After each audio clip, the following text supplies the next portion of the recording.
everyone. Thank you so much for tuning in today. Today I'm showing you how to use black soap for your face and for your hair.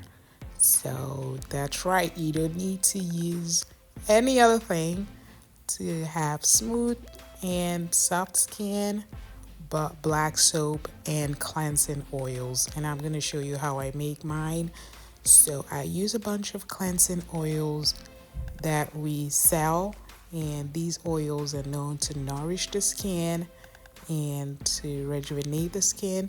So usually soaps are known to strip the skin or the hair of natural oils. So all you need to do is to make sure to add back these oils into the hair at the same time as you're cleansing these parts of your body, your skin and your hair. So first of all, I will be starting with the soap itself, and these oils I'm showing, I use some for face and then I use some for my hair.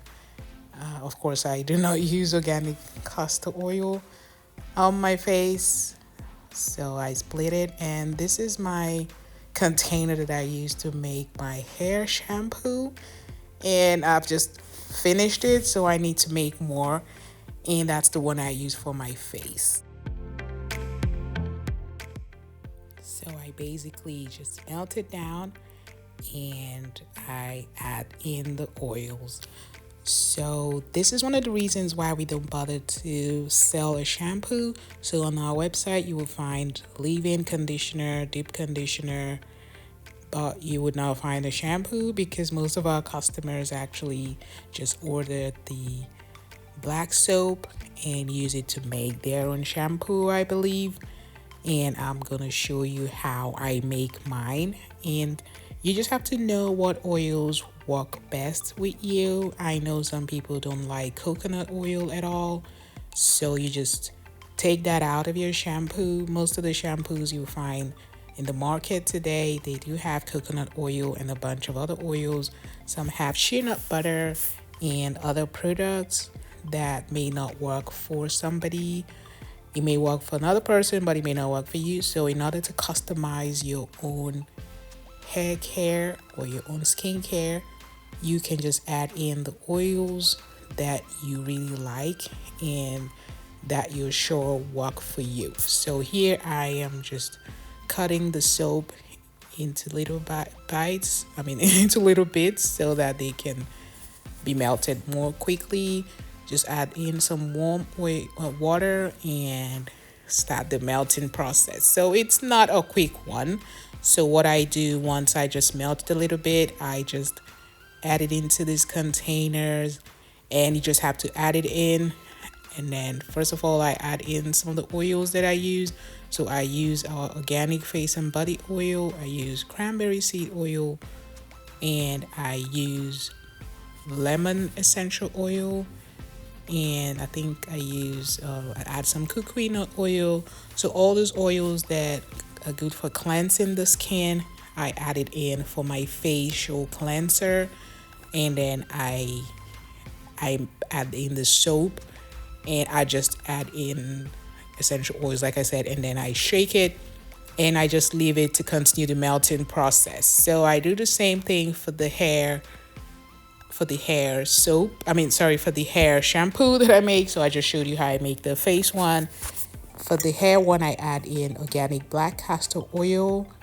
I add in more dense oils because my hair is really thick. And these oils really help to seal in the moisture so that it's not stripped after a wash. However, when I want to really do a deep cleanse of my hair, I normally use sulfate shampoos just to make sure my hair is well cleansed. It's not really necessary. I've not used a sulfate shampoo for a while now because this just does a great job, and I'll show you a demonstration of the suds. It just suds like crazy, and you can see me trying to wash my hair on the left. I like to sometimes just wash my hair when it's in braids. And for my face, you can see despite all the oils that I added, it still suds a lot, and it's a very good cleanser once I wash it off, my skin just doesn't feel stripped. It feels really moisturized. And you can see I wash my face really thoroughly. I wash my face like my ancestors did. So I don't just clean my face, I make sure to splash water on my face. So basically, I do a deep cleanse on my face every single day. So yeah, my ancestors will be very proud to see that I'm following in their footsteps. So this just makes sure my face is really clean and it is still moisturized, because when I dry my face off, it doesn't like feel too dry and it still feels moisturized. So I really love this cleanser. It's so cheap. I've been to several countries in the world. I've lived in Europe, Asia, and I've tried different high-end skincare, and nothing comes close to these natural skincare products that I use. I love it. So you can see my hair is starting like crazy there, and it turned out very clean and still moisturized. I just love the fact that it's so clean. I went ahead to do blow dry, and my scalp feels so clean, and my hair was so soft and felt really good. I hope you find this really helpful, and I'll put a list of the oils that I use in my face cleanser and in my shampoo. Thank you so much for watching. God bless.